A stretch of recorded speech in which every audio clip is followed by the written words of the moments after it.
Hello friends, कैसे हैं आप लोग। मैं सीए शमसिल आरफीन एक बार फिर आपका स्वागत कर रहा हूं इनकम टैक्स प्रैक्टिशनर कोर्स में। और आज हम पढ़ने वाले हैं इनकम टैक्स का दूसरा head, income under the head house property. Last lecture में हमने इनकम फ्रॉम सैलरी कवर कर लिया था। फ्रेंड्स, ये वीडियो थोड़ा सा डिले आ रहा है, बीच में थोड़ा सा गैप हो गया, थोड़ा सा हेल्थ इशू हो गया था। अभी भी मेरी तबीयत थोड़ी सी ख़राब है, बट मैं ये वीडियो रिकॉर्ड कर रहा हूँ। सो फ्रेंड्स, आज का भी जो लेक्चर है बहुत इंपॉर्टेंट होने वाला है। और अपना पेन और अपनी नोटबुक लेके तैयार हो जाइए, क्योंकि आज आपको नोट बहुत करना पड़ेगा। बिकॉज जितना आप लिखोगे उतना ज़्यादा आपके दिमाग में चीज़ें बैठ जाएंगी। ठीक है, अच्छे से आपको कॉन्सेप्ट समझ में आएगा। ठीक है, तो बिल्कुल भी टाइम वेस्ट नहीं करते हैं, सीधे चलते हैं अपने मेन लेक्चर की तरफ, income under the head house property. Friends, जैसा कि नाम से ही पता चल रहा है कि income under the head house property मतलब हाउस प्रॉपर्टी से होने वाली सारी इनकम इसी हेड में टैक्सेबल होती हैं। ठीक है, 5 हेड होते हैं। पहला इनकम फ्रॉम सैलरी हम लास्ट लेक्चर में देख चुके हैं। अगर आपने नहीं देखा हो तो लिंक डिस्क्रिप्शन में है, आप वो देख सकते हैं। दूसरा जो हेड है वो आज हम पढ़ने वाले हैं, हाउस प्रॉपर्टी। इसमें देखिए, एनी इनकम फ्रॉम, चाहे वो हाउस हो, बिल्डिंग हो, कोई बेंगलो हो, गोडाउन हो, ठीक है, उनसे जितनी भी इनकम होगी वो किस हेड में एसेस होगी? Income from house property. ठीक है फ्रेंड्स, आगे चलते हैं। देखिए, अब आपके पास कोई भी हाउस प्रॉपर्टी है, ठीक है, घर बना हुआ है आपका, ठीक है, सपोज, तो उसमें देखिए कौन कौन सी कंडीशंस हो सकती हैं। पहला, लेट आउट टू टेनेंट। हो सकता है आपने उस प्रॉपर्टी को रेंट पे दे रखा हो और आपको हर महीने रेंट मिलता हो। पहला केस तो ये है कि आपने उस प्रॉपर्टी को रेंट पे दे रखा है। अगर ऐसा है तो फिर उस रेंट की जो भी इनकम होगी वो रेंटल इनकम कहाँ पर टैक्सेबल होगी? इसी हेड में, इनकम फ्रॉम हाउस प्रॉपर्टी। ठीक है, दूसरी कंडीशन क्या हो सकती है कि आपके पास घर तो है लेकिन वो आप सेल्फ ऑक्यूपाई करके रखे हो, मतलब खुद के यूज के लिए है। अगर ऐसा है तो अगर आपके पास 2 ऐसे घर हैं जो आपने खुद के लिए रखा हुआ है, सेल्फ ऑक्यूपाइड है, तो पूरा एग्जेम्प्ट है। कोई उसकी इनकम पर कोई भी टैक्स वैक्स नहीं देना है, वो एग्जेम्प्ट है। लेकिन अगर 2 से ज़्यादा है घर आपके पास, जो आप कह रहे हो कि मैंने खुद के यूज़ के लिए रखा हुआ है, तो सरकार ने कहा है कि 2 तक तो हम मानेंगे कि वो सेल्फ ऑक्यूपाइड है, उसकी इनकम एग्जेम्प्ट है। लेकिन 2 से अगर ज़्यादा है तो उसको हम मानेंगे deemed to be let out, मतलब ऐसा माना जाएगा कि उसको आपने लेट आउट कर रखा है। तो अगर ऐसा कुछ है तो वो भी कहाँ पर उसकी इनकम टैक्सेबल होगी? इसी हेड में, इनकम फ्रॉम हाउस प्रॉपर्टी में। ये 2 केस हो गए। तीसरा case, used by the assessee as stock in trade. जैसे आप प्रॉपर्टी डीलर हो, आपके पास बहुत सारे घर हैं, वो घर आपने रखे हुए हैं ना खुद के यूज़ के लिए ना किराए के लिए, बल्कि उनको आप बेचते हो, आप घर खरीदते बेचते हो, तो ये आपका स्टॉक इन ट्रेड है। ठीक है, तो वो इस हेड में टैक्सेबल नहीं होगा, वो टैक्सेबल होगा इनकम फ्रॉम बिजनेस और प्रोफेशन में। ठीक है, उसी तरह अगर आपने खुद के बिजनेस या खुद के प्रोफेशन के लिए यूज कर रहे हो हाउस प्रॉपर्टी को, तो भी उससे होने वाली इनकम को कहां पर टैक्सेबल करेंगे? Under the head PGBP, profit and gains of business और प्रोफेशन। ठीक है, तो अगर आपने as a stock in trade काम कर रहे हो या फिर उसको आप यूज कर रहे हो अपने बिजनेस या प्रोफेशन के लिए, तब तो वो अंडर द हेड पीजीबीपी जाएगा। और अगर ये 2 केस नहीं है, आपने किराए पे दे रखा है, तो भैया इनकम फ्रॉम हाउस प्रॉपर्टी में ही टैक्सेबल होगा। आपने खुद के लिए घर रखे हुए हैं, खुद के यूज़ के लिए, तो 2 तक तो एग्जेम्प्ट है, 2 से ज़्यादा माना जाएगा deem to be let out. ठीक है, यहाँ तक कोई कन्फ्यूज़न नहीं है। कोई कन्फ्यूज़न हो तो प्लीज़ मेरे टेलीग्राम चैनल पे आप मुझसे पूछ सकते हैं या कमेंट सेक्शन में भी मुझसे पूछ सकते हैं। आगे चलते हैं फ्रेंड्स। आगे बढ़ने से पहले हमें कुछ इंपॉर्टेंट डेफिनेशंस, कुछ इंपॉर्टेंट टर्म्स के बारे में पता होना चाहिए। पहला, म्यूनिसिपल वैल्यू क्या होती है? देखिए, कोई भी प्रॉपर्टी, चाहे प्लॉट हो या घर हो, कहीं पर भी सिचुएटेड हो, उसका एक वैल्यूएशन होता है जो कौन करता है? वहाँ की लोकल म्यूनिसिपैलिटी करती है। तो उस वैल्यू को क्या बोलेंगे? Municipal value. ठीक है, यहाँ तो कोई कंफ्यूजन नहीं, सभी को पता है। दूसरा क्या होता है, फेयर रेंटल वैल्यू। क्या लिखा हुआ है कि valuation of a property made on the basis of the valuation of same type of property in the same locality. आपकी एक प्रॉपर्टी है कहीं पर, उसका फेयर रेंट क्या होगा, आपकी ही प्रॉपर्टी की जैसी कोई दूसरी प्रॉपर्टी और उसी लोकेलिटी में उसका जितना रेंट मिल सकता है उसको माना जाएगा क्या, फेयर रेंटल वैल्यू। ठीक है, same type of property same locality में है, उसका जो भी रेंट निकल के आएगा वो हो जाएगा फेयर रेंटल वैल्यू। ठीक है, पॉइंट नंबर 3, स्टैंडर्ड रेंट। देखिए, रेंट कंट्रोल एक्ट है, रेंट कंट्रोल एक्ट में हर एरिया के हिसाब से, वहाँ की सिचुएशन के हिसाब से हर प्रॉपर्टी का अलग अलग रेंट वहाँ पर लिखा हुआ है। ठीक है, रूल्स वहाँ पर बने हुए हैं। तो रेंट कंट्रोल एक्ट के हिसाब से जो भी आपकी प्रॉपर्टी का रेंट निकल के आएगा उसको क्या बोलेंगे, स्टैंडर्ड रेट। ठीक है, स्टैंडर्ड रेंट हो जाएगा आपका। चौथा, एक्चुअल रेंट रिसीव्ड। नाम सही बता रहा है, ठीक है, फेयर रेंट कुछ भी हो, स्टैंडर्ड रेंट कुछ भी हो, हमें किससे मतलब है, हमें मतलब है भैया एक्चुअल में रेंट कितना मिल रहा है या मिल सकता है। तो एक्चुअल रेंट रिसीव्ड रिसीवेबल मतलब एक्चुअल में उस प्रॉपर्टी को रेंट पर देने पर कितना रेंट मिल रहा है या मिल सकता है। ठीक है, 4 टर्म्स बहुत इंपॉर्टेंट है, आगे यूज होने वाली हैं। ठीक है फ्रेंड्स, आगे चलते हैं। फ्रेंड्स, ये है इनकम फ्रॉम हाउस प्रॉपर्टी का मास्टर कैलकुलेशन चार्ट। इसी चार्ट को सामने रख लीजिए, इसको आप नोट कर लीजिए, ये मास्टर चार्ट है। ऐसे ही कैलकुलेट होती है इनकम फ्रॉम हाउस प्रॉपर्टी अगर आपने अपनी प्रॉपर्टी को रेंट पर दे रखा है तो। सबसे पहले हम लिखते हैं gross annual value of the property. इस gross annual value of the property में से जितना भी म्यूनिसिपल टैक्स वगैरह जो पे किया जाता है, अगर वो पे किया गया है तो उसको लेस कर देते हैं। हमारे पास क्या आ जाती है, नेट एनुअल वैल्यू। अब इस नेट एनुअल वैल्यू में से हम कुछ चीज़ें और लेस करते हैं, जैसे स्टैंडर्ड डिडक्शन लेस करते हैं अंडर सेक्शन 24A, और फिर interest on borrowed capital under section 24B उसको लेस करते हैं। ठीक है, जब ये दोनों चीज़ें लेस हो जाती हैं फिर जो इनकम बचती है वो होती है इनकम फ्रॉम हाउस प्रॉपर्टी। तो ग्रॉस एनुअल वैल्यू लिखिए, उसमें से लेस करिए म्यूनिसिपल टैक्स, आ जाएगी नेट एनुअल वैल्यू, फिर डिडक्शन में standard deduction, interest on borrowed capital, इन दोनों को लेस कर दीजिए। जो भी पैसा बचा वो है आपकी इनकम फ्रॉम हाउस प्रॉपर्टी। ये मास्टर कैलकुलेशन चार्ट है, इसको ज़रूर नोट कर लीजिए अपने नोटबुक में। अब यहाँ पर क्वेश्चन उठता है, सर ये gross annual value of property ये कहाँ से निकालेंगे। ठीक है फ्रेंड्स, तो आइए अब देखते हैं ये ग्रॉस एनुअल वैल्यू कैसे निकाला जाता है। सबसे पहले हम निकालते हैं ए पॉइंट। ए पॉइंट क्या होता है, रीजनेबल एक्सपेक्टेड रेंट।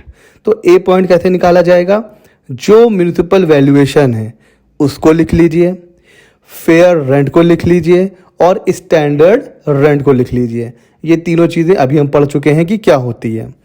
अब ये कह रहा है कि फर्स्ट और 2 इन दोनों में से जो भी हायर है उसको उठाइए, बट कितना, सब्जेक्ट टू मैक्सिमम।